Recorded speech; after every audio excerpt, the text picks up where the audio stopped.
নমস্কাৰ বন্ধু বান্ধৱীসকল, এই মুহূৰ্তত আপোনালোকলৈ লৈ আহিছোঁ এটি গুৰুত্বপূৰ্ণ ভিডিঅ'। বন্ধুসকল, এই ভিডিঅ'টোৰ জৰিয়তে আপোনালোকক অংগনবাড়ী কৰ্মী সহায়িকাৰ বাবে যথেষ্ট গুৰুত্বপূৰ্ণ কিছু তথ্য জনাম।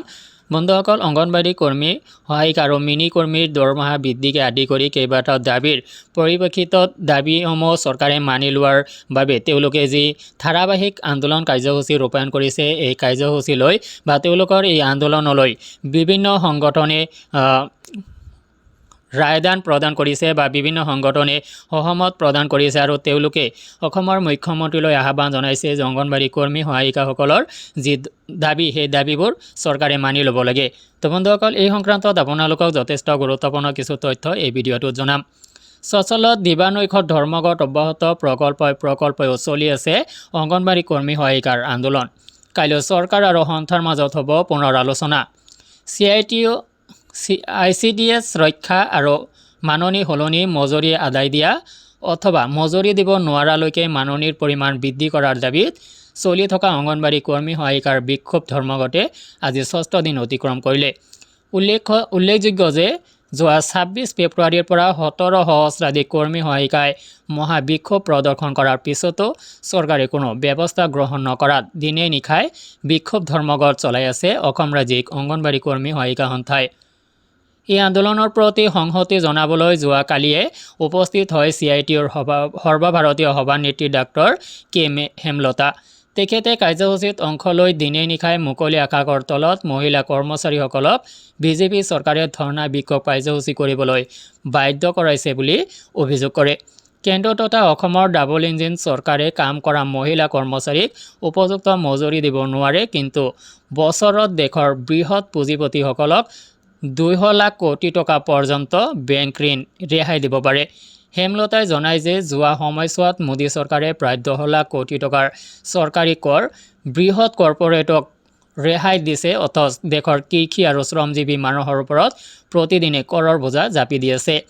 চৰকাৰখনে দেশৰ গুৰুত্বপূৰ্ণ কামবোৰ আঁচনিভুক্ত কৰ্মচাৰীসকলৰ জৰিয়তে কৰি আছে, কিন্তু তেওঁলোকক উপযুক্ত মজুৰি প্ৰদান কৰা নাই। চৰকাৰৰ এনে অপকাৰ্যৰ বিৰুদ্ধে অসমত অংগনবাড়ী কৰ্মী সহায়িকাসকলে দিনে নিশাই অৱস্থান ধৰ্মঘট কৰি নজিৰ সৃষ্টি কৰিছে। হেমলতাই চৰকাৰে শ্ৰমিকৰ প্ৰতি কৰা এনে কাৰ্য বন্ধ কৰি তেওঁলোকক ন্যায়সংগত দাবীবোৰ শীঘ্ৰে মানি লৈ পৰিস্থিতি নিয়ন্ত্ৰণ কৰিবলৈ বিজেপি চৰকাৰক দাবী জনায়। আজি কাৰ্যসূচীৰ পৰা সংগঠনটোৰ সভানেত্ৰী জয়মতী দাস আৰু সাধাৰণ সম্পাদিকা ইণ্ডিয়া নেৱাৰে জানিবলৈ দিয়ে যে অসমৰ বিভিন্ন সংগঠনে তেওঁলোকৰ এই ন্যায্য প্ৰাপ্যৰ আন্দোলনৰ প্ৰতি সমৰ্থন জনায়। ইতিমধ্যে এই কাৰ্যসূচীৰ প্ৰতি সমৰ্থন জনাই অসম ৰাজ্যিক কৃষক সভাই অহা ৩ মাৰ্চত ৰাজ্যজুৰি বিক্ষোভ প্ৰদৰ্শন কৰিব বুলি জনায়। নেতৃত্বই জনায় যে ইতিমধ্যে চৰকাৰে পুনৰ ৩ মাৰ্চৰ সন্ধিয়া আলোচনালৈ আমন্ত্ৰণ জনাইছে। অৱশ্যে আলোচনা ফলপ্ৰসূ নহ'লে আন্দোলনৰ ধাৰাবাহিকতা অব্যাহত থাকিব, এই কথা স্পষ্ট কৰে সংগঠনটোৰ নেতৃত্বই। ইপিনে আজি কাৰ্যসূচীত কংগ্ৰেছৰ মহিলা মৰ্চাৰ সভানেত্ৰী মীৰাপুৰ ঠাকুৰ, বেংক এমপ্লয়িজ এছ'চিয়েশ্যনৰ নেতা দিবাকৰ বৰ্মন, অসম ৰাজ্যিক কৰ্মচাৰী ফেডাৰেশ্যনৰ সম্পাদক নিবাৰণ পাটগিৰি আৰু অসম ৰাজ্যিক আশা ইউনিয়নৰ প্ৰতিনিধি এটা দলে কাৰ্যসূচীত অংশ লয় আৰু প্ৰতিবাদকাৰীসকলক উদ্দেশ্যি বক্তব্য ৰাখে। বক্তাসকলে চৰকাৰৰ মহিলা বিৰোধী নীতিক তীব্ৰ সমালোচনা কৰে। উল্লেখ্য যে আজি CITUৰ ৰাজ্যিক কমিটি অংগনবাড়ী কৰ্মী সহায়িকাৰ আন্দোলনৰ বিষয়টো গুৰুত্ব সহকাৰে আলোচনা কৰে আৰু ৬ মাৰ্চত ৰাজ্যজুৰি সংহতি দিৱস পালন কৰাৰ আহ্বান দিয়ে। উক্ত দিনা অসমৰ জিলাই জিলাই CITUৱে বিক্ষোভ সমাৱেশ সংগঠিত কৰিব আৰু অসমৰ মুখ্যমন্ত্ৰীক অংগনবাড়ী কৰ্মী সহায়িকাৰ দাবী মানি ল'বলৈ অনুৰোধ জনাব। তো বন্ধুসকল, এনেকুৱাভাৱে